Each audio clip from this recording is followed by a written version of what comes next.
사도행전 27장 우리 한 절씩 교독하도록 하시겠습니다.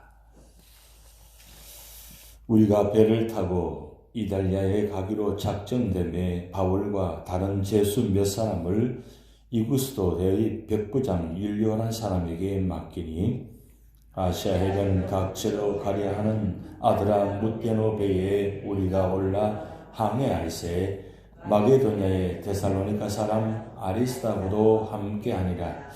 이튿날 시돈의 대니 율리오가 바울을 친절히 대하여 친구들에게 가서 대접받기를 허락하더니 또 거기서 우리가 떠나가다가 맞바람을 피하여 쿠브로 해안을 의지하고 항해하여 길리기아와 밤빌리아 바다를 건너 루기아의 무르나시에 이르러 거기서 백부장이 이달리아로 가려 하는 알렉산드리아 배를 만나 우리를 오르게 하니 배가 더디가 여러 날 만에 간신히 리도 맞은편에 이르러 풍세가 더 허락하지 아니하므로 살몬의 앞을 지나 그르데 해안을 바람막이로 항해하여 간신히 그 연안을 지나 미양이라는 곳에 이르니 라세아시에서 가깝더라.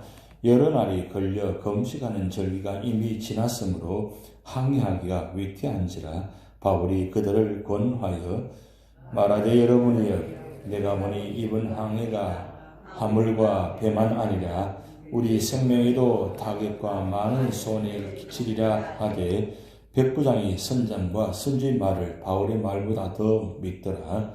그 항구가 겨울을 지내기에 불편하므로 거기서 떠나 아무쪼록 베닉스에 가서 겨울을 지내고자 하는 자가 더 많으니 베닉스는 그레데 항구라. 한쪽은 서남을 한쪽은 서북을 향하였더라. 남풍이 순하게 불매 그들이 뜻을 이룬 줄 알고 닷을 감아 그레데 해변을 끼고 항해하더니 얼마 안 되어 섬 가운데로부터 유라굴로라는 광풍이 크게 일어나니 배가 밀려 바람을 맞춰 갈 수 없어 가는 대로 두고 쫓겨가다가 가오도라는 작은 섬 아래로 지나 간신히 그루를 잡아 끌어올리고 줄을 가지고 선체를 둘러감고 스로디스에 걸릴까 두려워하여 연장을 내리고 그냥 쫓겨가더니 우리가 풍랑으로 심히 있다가 이튿날 사공들이 짐을 바다에 풀어버리고 사흘째 되는 날에 배의 기부를 그들의 손으로 내버리니라. 여러 날 동안 해도 별도 보이지 아니하고 큰 풍랑이 그대로 있음에 구원의 영광마저 없어졌더라. 여러 사람이 오래 묵지 못하였음에 바울이 가운데 서서 말하되 여러분이여 내 말을 듣고 그레데에서 떠나지 아니하여 이 타격과 손상을 면하였더라면 좋을 뻔하였느니라. 내가 너희를 권하노니 이제는 안심하라. 너희 중 아무도 생명에는 아무런 손상이 없겠고 오직 배뿐이르라. 내가 속한 바 곧 내가 섬기는 하나님의 사자가 어젯밤에 내 곁에 서서 말하되 바울아 두려워하지 말라. 내가 가이사 앞에 서야 가겠고 또 하나님께서 너와 함께 항해하는 자를 다 내게 주셨다 하였으니 그러므로 여러분이여 안심하라. 나는 내게 말씀하신 그대로 되리라고 하나님을 믿노라. 그런즉 우리가 다시 반드시 한 섬에 걸리리라 하더라. 열나흘째 되는 날 밤에 우리가 아드리아의 바다에서 이리저리 쫓겨가다가 자정쯤 되어 사공들이 어느 육지에 가까워지는 줄을 짐작하고 물을 재보니 20길이 되고 조금 가다가 다시 재니 15길이라. 아무새 그릴까여 고물로 단 넷을 내리고 날이 새기를 고대하니라. 사공들이 도망하고자 하여 이머리에서 닷을 내리고 채하고 그릇배를 바다에 내려놓거늘 바울이 백부장과 군인들에게 이르되 이 사람들이 배에 있지 아니하면 너희가 구원을 얻지 못하리라 하니 이에 군인들이 그릇줄을 끊어 떼어 버리니라.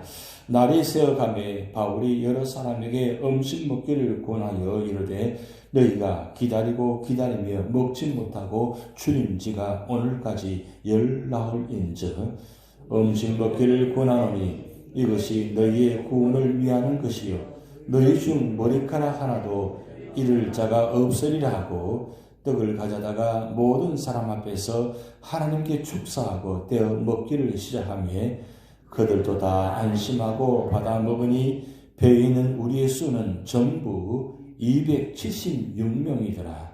배부르게 먹고 밀을 바다에 버려 배를 가볍게 하였더니 날이 새매 어느 땅인지 알지 못하나 경사진 해안으로 된 항만이 눈에 띄거늘 배를 거기에 들여다 댈 수 있는가 의논한 후 닷을 끊어 바다에 버리는 동시에 키를 풀어 늦추고 돛을 달고 바람을 맞추어 해안을 향하여 들어가다가 두 물이 합하여 흐르는 곳을 만나 배를 걸매 이 물은 부딪혀 움직일 수 없이 붙고 그 물은 큰 물 곁에 깨어져 가니 군인들은 제수가 헤엄쳐서 도망할까 그들을 죽이는 것이 좋다 했으나 백부장이 바울을 구원하려 하여 그들의 뜻을 막고 헤엄칠 줄 아는 사람들 명하여 물에 뛰어내려 먼저 육지에 나가게 하고 그 남은 사람들은 널조가 후원 배 물건에 의지하여 나가게 하니 마침내 사람들이 다 상륙하여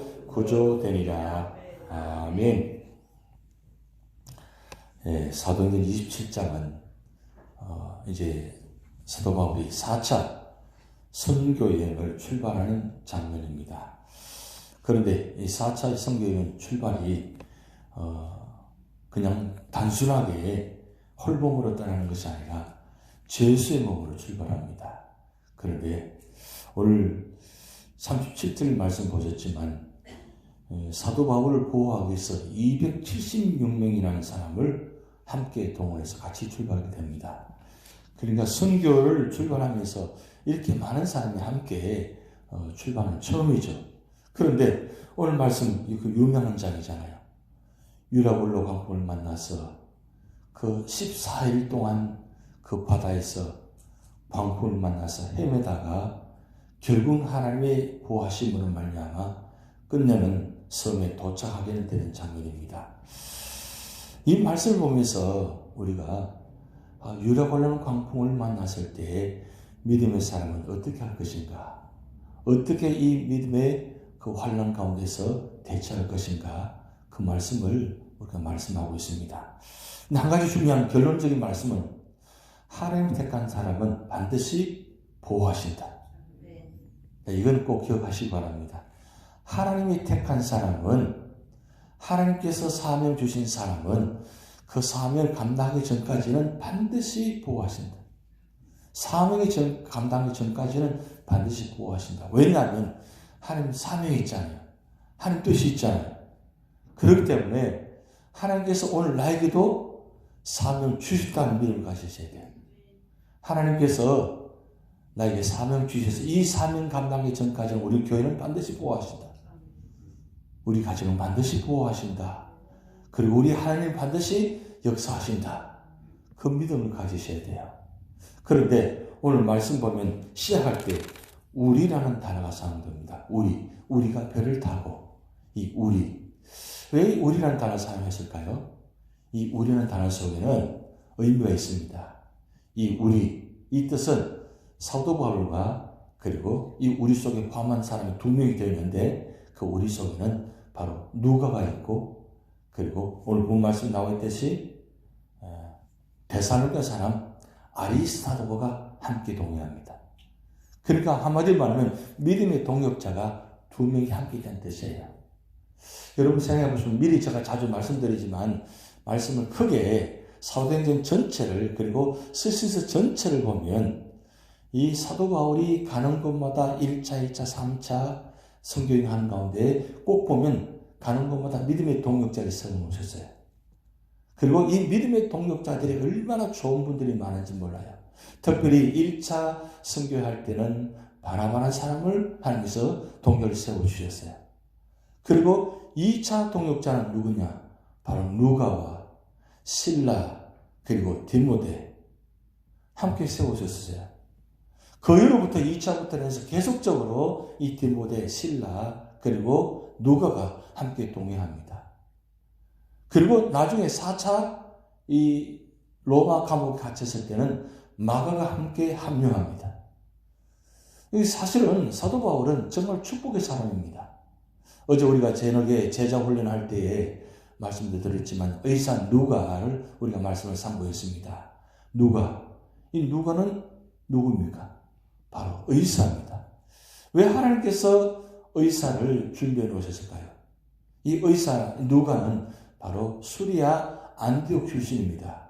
우리가 사도행전 1장 9절 말씀 보면 예루살렘과 온 유대와 사마리아와 땅끝까지 이르는 내 정인이 되리라 라고 말씀 기록되어 있는데, 이 땅끝 시작이 어디냐? 바로 수리아 안디옥입니다. 이 수리아 안디옥은 바로 예루살렘, 유다, 그 다음 사마리아, 그리고 바로 그 위가 수리아 안디옥입니다. 이 안디옥에서 출발하는데 항상 1차, 2차, 3차 때 보면 안디옥에서 출발하는데, 이 안디옥이 왜 중요하냐? 안디옥 교회에서 바로 선교사를 파송했거든요. 그래서 반드시 1차하고 돌아와서 여기 안디옥교회에서 선교 보고를 합니다.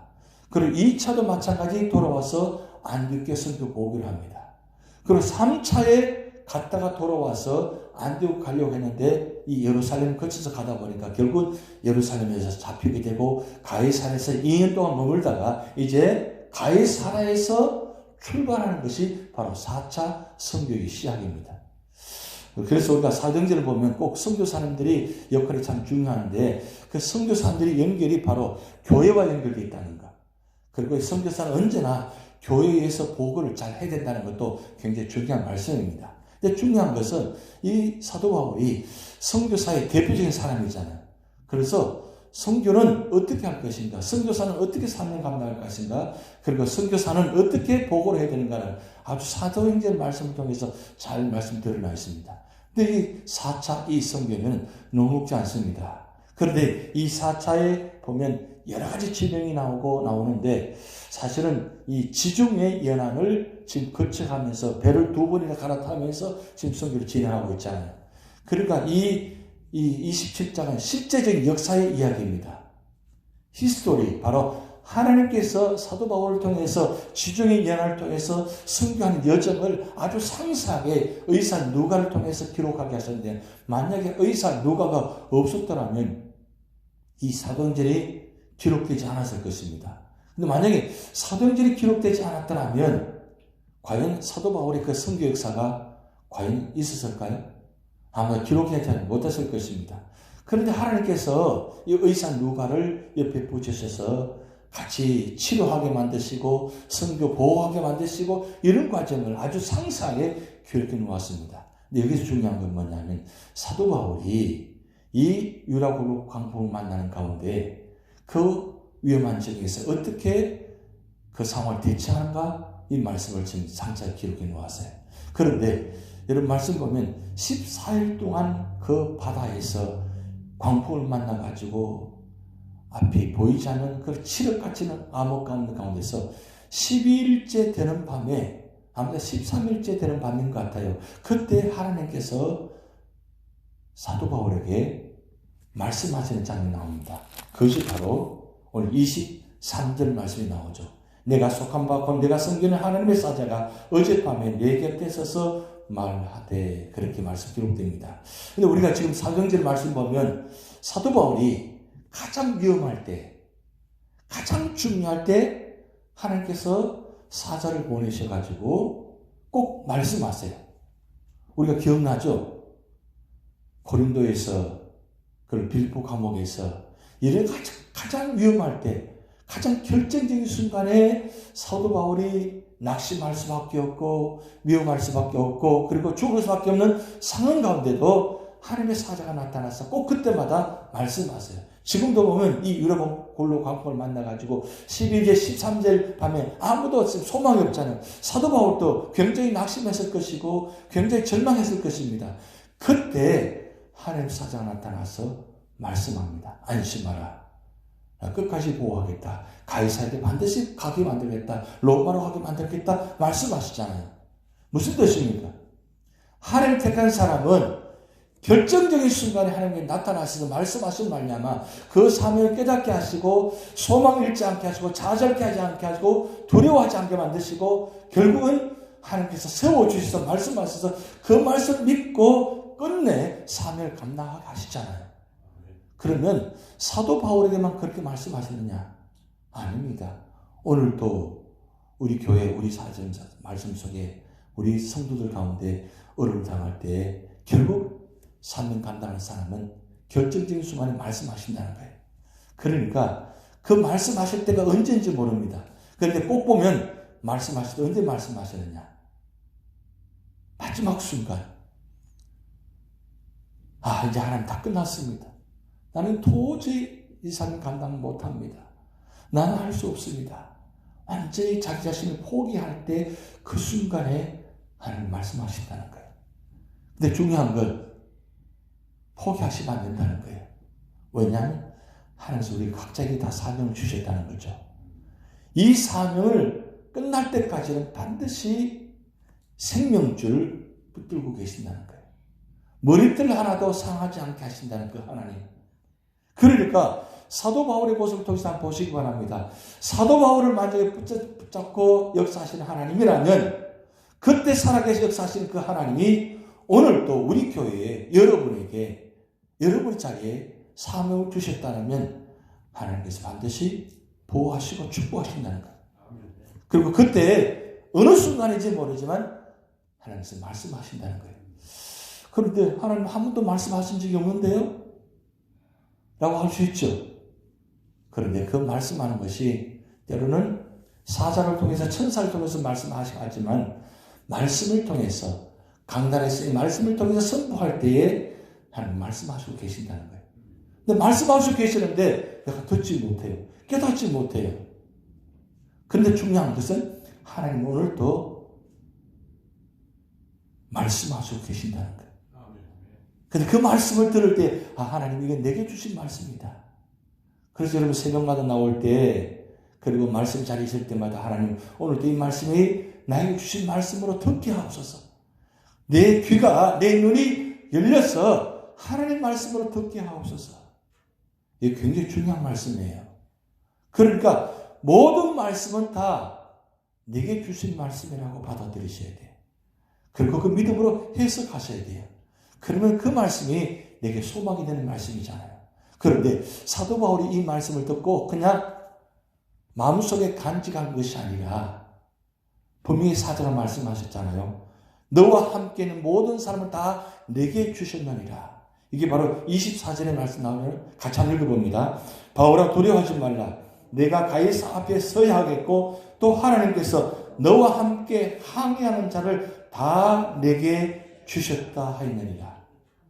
결국 하나님은 믿음의 사람을 있는 자리는 혼자만 붙잡는 것이 아니라 보호하시는 것이 아니라 믿음의 사람이 함께 있는 모든 사람을 보호하신다는 거예요. 지금 바울과 함께 누가 함께 있어요? 누가가 있잖아요. 그리고 누가 있어요? 아리스다가가 있잖아요. 누가 있어요? 276명이라는 사람이 함께 있습니다. 왜요? 이 사람들이 죽으면 안 돼요. 이 사람이 유라공항을 나서 지정의 바다 한가운데 수장돼서는 안 돼요. 왜요? 앞으로 바울 사도만 사명이 있는 것이 아니라 누가에게도 사명이 있다는 거예요. 만약에 누가와 함께 사도 바울이 만약에 이 유라공항을 만나서 지정해서 수장되었다면 어떻게 됐을까요?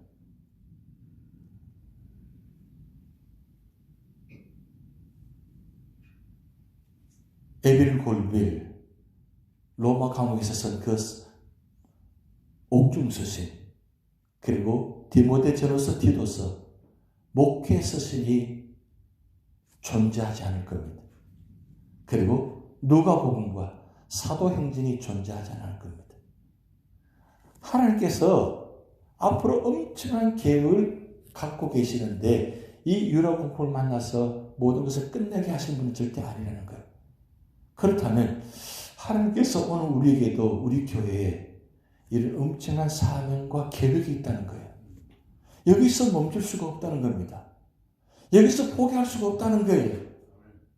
그리고 하나님께서 여러분을 통해서 우리 교회를 통해서 앞으로 이루어질 계획들이 엄청난 계획들이 있다는 사실을 믿으셔야 돼요. 과거에 되돌아가다면 10년 전을 되돌아간다면, 5년 전을 되돌아간다면 우리 교회 모습이 어떻습니까? 캄캄했잖아요. 유라공포를 확 만나서 다 무너질 것 같고 교회 문을 닫을 수 있는 그런 상황까지 갔었잖아요. 근데 하나님께서 우리 교회 문을 닫으셨어요? 문을 닫지 않으셨어요. 왜냐하면 하나님께서 우리 교회에 놀라운 계획을 갖고 계시기 때문입니다. 5년 전에 만약에 문을 닫았더라면 과테말라가 어떻게 됐을까요? 인도가 어떻게 됐을까요? 일본이 어떻게 됐을까요? 페루가 어떻게 됐을까요? 여러분, 이런 계획들을 바라보시면 놀랍지 않아요? 그런 놀라서 끝나는 게 아니라 하나님께서 우리 교회를 통해서 이 마지막 때 엄청난 계획을 갖고 계시는구나. 그래서 우리의 기도의 지경은 어디까지냐? 땅끝입니다. 유저지 이곳이 아니에요. 우리 눈은 언제나 유저지만 안에 갇혀 있으면 안 된단 말이에요. 하나님 계획은 땅끝까지 계획을 갖고 계시는데 우리는 언제나 여기 이 자리만 갖고 계세요. 그래서 안 된다 하고 할 수 없다 하고 다 포기한다면 어떻게 될까요? 그렇게 될 수 없다는 거죠. 그런데 여러분, 한 가지 중요한 사실은 유라골로 광풍은 5년 전에만 있는 것이 아니라 앞으로도 될 수 있을 것입니다. 그럴 때 어떻게 할 거냐? 그러면 이미 얻은 증거대로 우리 찬송 가서 불렀어요. 이미 얻은 증거대로 믿음이라고 찬송 불렀어요. 그러면 지금까지 우리에게 증거들을 많이 보여주셨잖아요. 지금도 보여주시고 계시잖아요. 그러면 앞으로도 이 증거들이 많이 계속 진행될 것이라는 것입니다. 그러기에 그럼 우리는 어떻게 해야 돼요? 하나님 말씀을 들었어요. 너와 함께 모든 사람을 다 책임지고 있다가 말씀을 들었으면 그럼 어떻게 해야 돼요? 사도 바울처럼 일어나서 25절 같이 읽어봅니다. 그러므로 여러분이 안심하라. 나는 내게 말씀하신 그대로 되리라고 하나님을 믿노라. 그런즉 우리가 반드시 한섬에 걸리리라 하더라. 어떻게 해요? 선포하는 거예요. 하나님께서 우리 나라를 이렇게 지난밤에 말씀하시고 보호하신다면 여러분이 안심하십시오. 그래서 여러분이 일어나셔서 주변 사람들에게 안심하십시오. 하나님 우리 교회를 세워주실 것입니다. 하나님 우리 교회를 채워주실 것입니다. 축복하실 것입니다. 함께 가십시다. 반드시 한섬에 걸리게 만드실 것입니다 하고 선포하셔야 돼요. 여러분 입술에서 부정적인 생각, 부정적인 말 하지 마시기 바랍니다. 안 된다고 말하지 마시기 바랍니다. 왜냐? 이미 우리가 얻은 증거가 많잖아요. 그리고 하나님 말씀하셨잖아요. 사도 바울에게 주신 말씀처럼 우리에게 말씀하시고 계시잖아요. 이 말씀을 혼자만 갖고 있지 마시고 선포하시라는 거예요. 누구에게요? 옆에 가까이 있는 분들에게. 봐라, 일어나라고. 왜 그렇게 했냐고 일어서십시오. 함께 하십니다. 기도하십시다. 예배 드리십시다. 선교하십시다. 이렇게 선포하시기 바랍니다. 그럴 때 하나님은 그 믿음의 사람을 통해서 놀랍게 한섬에 걸릴 뿐만 아니라 로마로 가게 만드시고 그리고 로마에 가서 복음을 전하게 하시고 그래서 놀라운 하나님의 역사를 성경에 기록해 하셔서 오늘 우리에게 주시다는 말씀입니다. 우리는 사도행전 29장을 지금 기록하고 있는 중에 있습니다.